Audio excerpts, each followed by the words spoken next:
இறையேசுவில் அன்பானவர்களே, இன்று திராட்சை தோட்டத்தை குத்தகைக்கு விட்டு செல்கின்ற ஒரு எஜமானன் அவர் எதிர்பார்க்கின்ற கனி கிடைக்காது வருகிற போது, அது எதிர்பார்க்கிறது கிடைக்காமல் வருகிற போது என்ன செய்வார் என்பதை பற்றி ஒரு விவாதத்தை நாம் இங்கே வாசிக்க கேட்டோம். அதற்கான பதிலையும் நாம் கண்டோம். அன்பானவர்களே, நம் ஆண்டவர் நமது வாழ்க்கையை நமக்கு தந்துவிட்டு நம்மிடமிருந்து பலன் எதிர்பார்க்கிறார் என்பதுதான் இன்றைய நாளிலிருந்து நாம் புரிந்து கொள்ள வேண்டியதும் சிந்திக்க வேண்டியதுமான சிந்தனை. திராட்சை தோட்டமாகின்ற நமது வாழ்க்கையை குத்தகைக்காரர்கிட்ட நம்மிடம் கொடுத்துவிட்டு உரிய காலத்தில் நல்ல கனி கொடுக்கிறவர்களாக நாம் இருக்க வேண்டும். நல்ல கனி கொடுக்கிறவர்களாக நம்மை காண ஆசைப்படுகிற ஒரு எஜமானன் ஆகின்ற கடவுள், அந்த கடவுள் கேட்கிற நேரத்தில் கனி கொடுக்க நம்முடைய கரங்களில் நம்முடைய வாழ்க்கை மூலமாக கனிகள் நாம் சேகரித்து வைத்திருக்கிறோமா, கனி கொடுக்கிறவர்களாக நாம் இருக்கிறோமா என்ற சிந்தனை தான் இன்று சிந்திக்க வேண்டியது. இன்றைய நாள் 2வது வாசகத்தில் யோசுவா இறைவாக்கினர் புஸ்தகத்திலே நாம் வாசிக்க கேட்டோம்.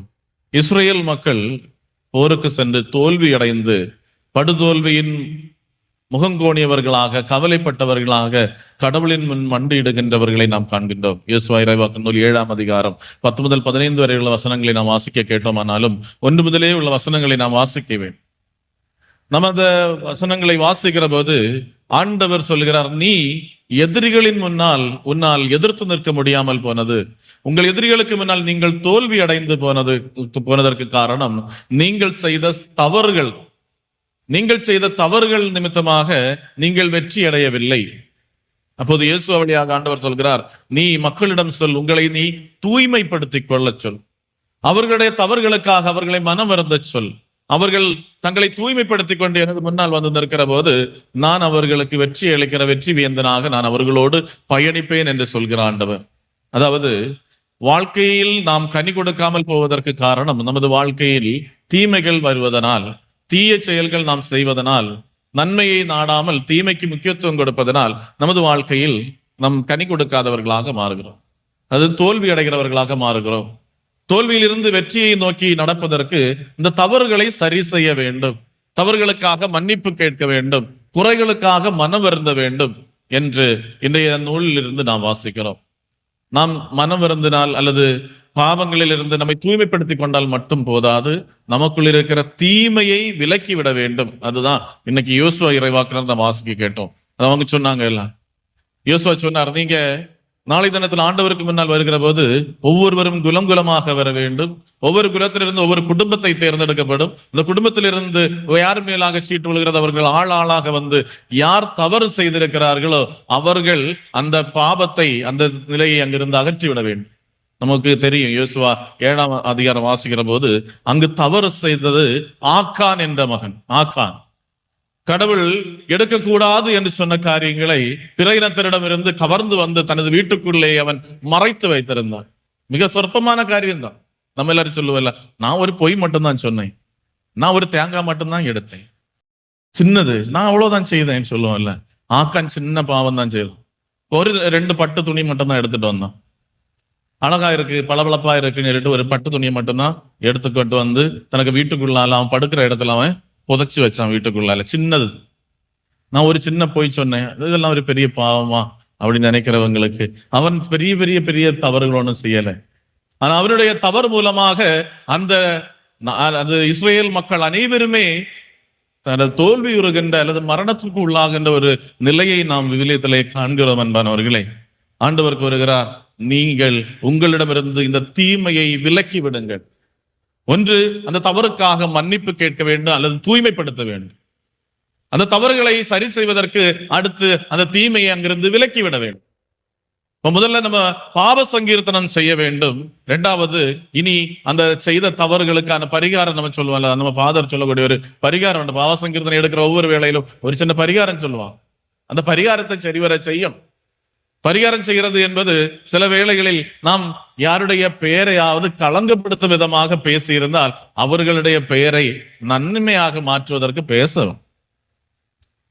தேவையில்லாம சிலரை பற்றி அவதூறு பேசி நடக்கிறவங்களுக்கு சில கொடுக்கக்கூடிய காரியம் சொல்றதுங்கிறது, நீ அவங்கள பற்றி நல்லது பேசணும் அப்படின்னு சொல்லிட்டா இருக்கும். ஆனா நம்ம செய்ய மாட்டோம். அப்ப நமக்குள்ளால இருக்கிற அந்த தவறு அங்கு மாற்றப்படாமல் இருப்பதனால் நிச்சயமாக வெற்றியை நோக்கி பயணிப்பதற்கு பதிலாக மீண்டும் மீண்டும் நாம் தோல்வியை சந்திக்கலாம். ஆண்டவர் சொல்லுகிறார், நீங்கள் தீமையை உங்களிடமிருந்து அகற்றும் வரையில் நீங்கள் வெற்றியடைய மாற்றீர்கள். உங்களது தீமையை உங்களது குடும்பத்திலிருந்து அகற்றும் வரையில், உனது வாழ்க்கையிலிருந்து நீ மாற்றும் வரையில் நீ உனது வாழ்க்கையில் மகிழ்ச்சியை காண மாட்டாய் என்பதுதான் அந்த வசனம் நம்மோடு சொல்லி தருவது. சில வேலைகள்லையாவது நமக்கு வீட்டுல நிறைய தீமைகள் இருக்கு, அல்லது நமது வாழ்க்கையில மகிழ்ச்சி இல்லை, தோல்வி மட்டும்தான் நடக்கு, பிள்ளைங்க சரியா வளரல, அல்லது நினைச்ச காரியங்களோட நடக்கலைன்னு சொல்லி வரும்போது எல்லாத்துக்கும் நான் ஜெபம் பண்ணினேன், அது செய்தேன், இது செய்தேன் சொல்லுவேன். இந்த இஸ்ரேல் மக்கள் எல்லாரும் வந்து ஆண்டவருடைய முன்னிலையில் மன்றாடி கொண்டேதான் இருக்கிறார்கள். ஆனால் கடவுள் வெளிப்படுத்தி கொடுக்கிறார், உங்களுக்குள்ளே தீமை இருக்கிறது, உங்களது தீமையை நீங்கள் விலக்கி விடுங்கள் என்று. அது விலக்குவதற்கு அவர்கள் தயாராகிற போது அடுத்து வெற்றியை காண்கிறார்கள். கடவுள் வாக்களித்த நாட்டை அவர்கள் சொந்தமாக்குகிறார்கள். நமது வாழ்க்கையிலும் ஆண்டவர் நமக்கு நன்மைகளைத்தான் தர வந்திருக்கிறார். எரேமியா வாக்கு வழியாக ஆண்டவர் மொழிந்தது நமக்கு தெரியும். 29ஆம் அதிகாரம் 11ஆம் வசனம் வாசிக்கிறோம். உன்னை பற்றி எனக்கு ஒரு திட்டம் உண்டு, அது எனக்கு நன்றாக தெரியும், உனக்கு நல்லது தர வைக்க வேண்டிய நல்வாழ்வின் திட்டங்கள் என்னிடம் இருக்கிறது என்று ஆண்டவர் அன்று மொழிந்தார். அது இன்றும் அது அப்படியே தான். நமக்காக நல்வாழ்வின் திட்டங்களை ஆண்டவர் ஏற்படுத்தி வைத்திருக்கிறார், தீமைக்கான காரியங்களே அல்ல. ஆனால் நமக்கு தீமை விளைவதற்கு காரணம் நமது தவறுகள். யாக்கோபு அதை தெளிவாக கூறுவார். 1ஆம் அதிகாரம் 13ஆம் வசனத்தை வாசிக்கிற போது, நீங்கள் விரும்பியது கேட்டு உங்களுக்கு கிடைக்கவில்லை என்றால் நீங்கள் தீயவற்றை, தீய இச்சைகளோடு தீய நாட்டங்களை நிறைவேற்றுவதற்காக கேட்கிறீர்கள், ஆகையால் தான் உங்களுக்கு கிடைக்காதது. மாறாக நீங்கள் கடவுள் நம்மிடமிருந்து எதிர்பார்க்கிறதை பற்றி கேளுங்கள், நிச்சயமாக கொடுக்கப்படும். பவுலடியார் ரோமியருக்கு எழுதிய திருமுகம் 8ஆம் அதிகாரம் 36ஆம் வசனத்தில் 26ஆம் வசனத்திலே தெளிவாக நம்மோடு சொன்னார், தூயாவியானவர் உங்களுக்காக ஜெபிப்பார் என்று. ஏன் தூயாவியானவர் என்ன ஜெபிப்பார்? கடவுள் நமக்காக வகுத்திருக்கிற திட்டங்களை அறிகின்ற தூயாவியானவர் நமக்குள்ளே இருந்து நமது வாழ்வுக்காக ஜெபிக்கிறார். அப்படியானால் நமது அன்பானவர்களை, நமது வாழ்க்கையை முழுவதுமாக நன்மையாக மாற்றுவதற்கு முதலில் முக்கியத்துவம் கொடுக்க வேண்டும். நமது வாழ்க்கையில் தவறுகளை அல்லது நமக்குள்ளால் இருக்கிற தீமைகளை நாம் முதலில் எடுத்து மாற்றுவதற்கு நாம் நம்மை தூய்மைப்படுத்த வேண்டும். இந்த ஜூபிலி ஆண்டிலே பரிபூர்ண பலனை பெற்றுக் கொள்வதற்காக நமக்கு இந்த திருத்தலம் ஆலயமாக நமது ஆலயத்தை ஆண்டவர் தேர்ந்தெடுத்து தந்த பின்னரும் நாம் அதற்காக ஒரு சிறு அளவு கூட முக்கியத்துவம் கொடுக்காமல், சிறிதளவு கூட நாம் முயற்சியை செய்யாமல் வாழ்ந்து கொண்டிருக்கிற போது, இவ்வளவுக்கு வாய்ப்பு கிடைத்த பின்னரும் நாம் பயன்படுத்தாதனால் அதனுடைய விளைவு என்னவாக இருக்கும்?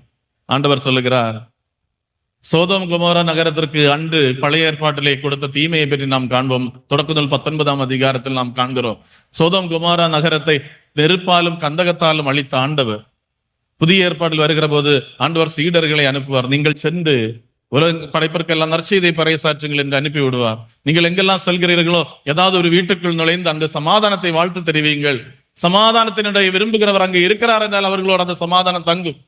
யாராவது உங்களை ஏற்றுக்கொள்ளவில்லை என்றால் நீங்கள் அந்த வீட்டில் இருந்து வெளியே வருகிற போது உங்களது காலில் படிந்திருக்கிற தூசியையும் அந்த வீட்டுக்கு எதிராக உதறிவிட்டு வாருங்கள் என்று சொல்லி ஆண்டவர் சொல்லக்கூடிய வார்த்தை இது.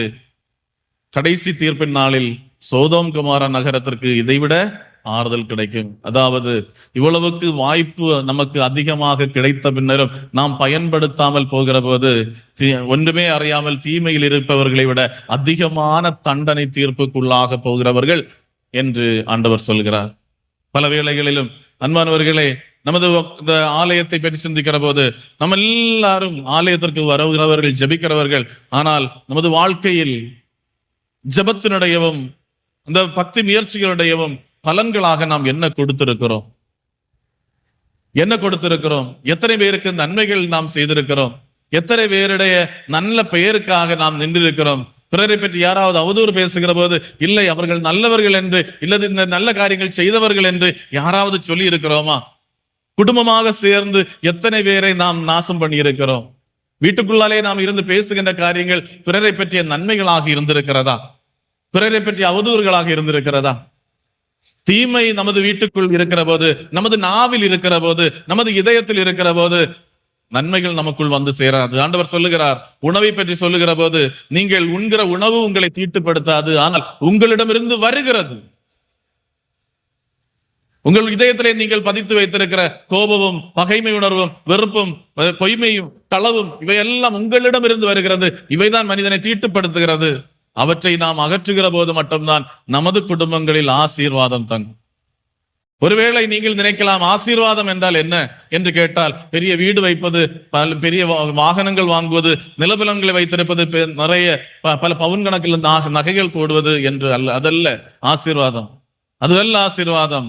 நிலைத்திருக்கிற ஒரு ஆசீர்வாதம், குடும்பங்களில் சிதறி போகாமல் இருப்பது, பிள்ளைகளும் பெற்றோரும் தம்மில் ஒரு அன்புணர்வில் நாம் கடந்து போவது, அந்த பிள்ளைகளை நினைத்து பெற்றோர்களுக்கு பெருமை வருவது, அல்லது இந்த பெற்றோருக்கு நான் பிள்ளையாக பிறந்தேனே என்று பிள்ளைகள் பெருமைப்படுவது, இத்தகைய சூழ்நிலை உருவாகின்றதா?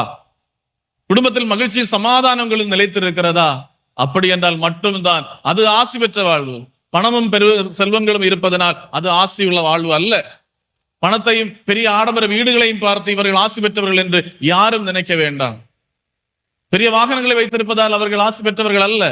பெரிய வேலையில் இருப்பதால் அவர்கள் ஆசி பெற்றவர்கள் அல்ல. மாறாக அவர்களுடைய வாழ்க்கையில் நிலைத்திருக்கின்ற ஒரு சமாதானம், நிலைத்திருக்கின்ற ஒரு சந்தோஷம், அமைதி, குடும்பங்களில் தொடர்ந்து அது போல ஒருவருக்கிடையிலான அன்புறவு, ஒற்றுமை உணர்வு, இதையெல்லாம் கடந்து போகிற போது, குடிசையில் வாழ்ந்தாலும் சரி, ஒரு நேர கஞ்சி குடித்து வாழ்ந்தாலும் சரி, அவர்கள் ஆசி பெற்றவர்கள். அன்பானவர்களே, இந்த ஆசீர்வாதம் என்பது கடவுள் கொடுக்கிற ஆசீர்வாதம். அது பகைமை உணர்வுகளும் வெறுப்புகளையும் களைந்து, தனக்குள்ளே வஞ்சகத்தை களைந்து, இந்த யோசுவா இறைவாக்கு புத்தகத்தை வாசித்தது போல தீமை இருக்கிறதை அறிந்து கொண்டு அந்த தீமையை விலக்கி விட்டு, அந்த அழுக்குகளை எடுத்து மாற்றி விட்டு ஆண்டவர் முன்னிலையில் வருகிற போது கிடைக்கிற ஆசீர்வாதம், ஆண்டவரின் முன்னிலையிலே வருகிற போது கிடைக்கிற ஆசீர்வாதம். இந்த தவ காலத்திலே நாம் முயற்சிப்போம். நமது வாழ்க்கையை நமக்கு தெரியும். நமக்கு தெரிந்தது போல நம்ம அருகில் இருக்கிற நமது கணவனுக்கோ, மனைவிக்கோ, நமது பிள்ளைகளுக்கோ கூட தெரியாது. நமது உள்ளத்திலே இருக்கிற காரியங்கள் நமக்கு எல்லாருக்கும் தெரியும். நாம் எவ்வளவுக்கு தீமைகள் செய்கிறோம், எவ்வளவுக்கு வஞ்சனைகள் செய்திருக்கிறோம் என்பது நம்மை விட அதிகமாக கடவுளுக்கும் தெரியும். அந்த கடவுளோடு ஒன்றித்திருப்பதற்காக, அந்த கடவுளோடு ஒப்புரவாவதற்காக கடவுள் அழைக்கிறார். உனது உள்ளத்தை அறிகிற ஆண்டவர் கேட்கிறார், உனது தீமையை உன்னிடமிருந்து அகற்றிவிடு, உனது வாழ்வை நான் ஆசீர்வதிக்கிறேன். உனது குடும்பத்திலே இருக்கிற வஞ்சனை உணர்வுகளை நீ மாற்றிவிடு, உனது குடும்பத்தை நான் ஆசீர்வதிக்கிறேன்.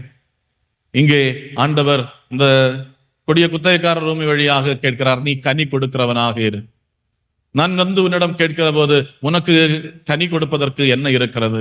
நீ எத்தனை பேருடைய வாழ்க்கை நன்மையாக இருப்பதற்காக ஜெபித்தாய்? எத்தனை பேருடைய நல்ல காரியங்களை பற்றி 4 பேரோடு பேசினாய்? எத்தனை பேருடைய குறைவுகளில் நீ அவர்களோடு இருந்து அவர்களை தாங்கி நடத்தினாய் என்று கேட்கிற போது, நாம் வீட்டில் வருகிறவர்களையும் துரத்தி விட்டவர்களாக, வீட்டில் வருகிறவர்களையும் சபித்தவர்களாக வாழ்ந்து கொண்டே இருக்கிறோம். ஆனால் நான் எனக்கென்றே ஒரு வட்டம் வரைத்து அந்த வட்டத்துக்குள்ளேயே வாழ்ந்து கொண்டிருக்கிறேன். ஆனால் நிச்சயமாக இதோ இந்த வசனத்திலே காண்கிறபடி அவனை எடுத்து மாற்றிவிட்டு அவனை விட உகந்த ஒருவனை அந்த இடத்திற்கு நான் கொண்டு வருவேன் என்று சொல்லுகிற ஆண்டவர். நிலைக்கு நாம் போகாதபடி நமது ஆன்மாவை தூய்மைப்படுத்திக் கொண்டு நமக்குள்ளே இருக்கிற கரைகளை குறைகளை எடுத்து மாற்றிவிட்டு ஆண்டவருடைய அருகிலேயே வருவோம். இந்த தவ காலத்து அந்த தவ முயற்சிகளும் ஈகை பண்புகளும் எல்லாம் அதற்கு நமக்கு பயன்படட்டும். அந்த அளவுக்கு ஆர்வத்தோடு தவ முயற்சிகளில், ஜெப முயற்சிகளில், அதுபோல ஈகை பண்புகளில் நாம் ஈடுபடுவோம். இறைவன் நம்மை ஆசீர்வதிப்பாரான்.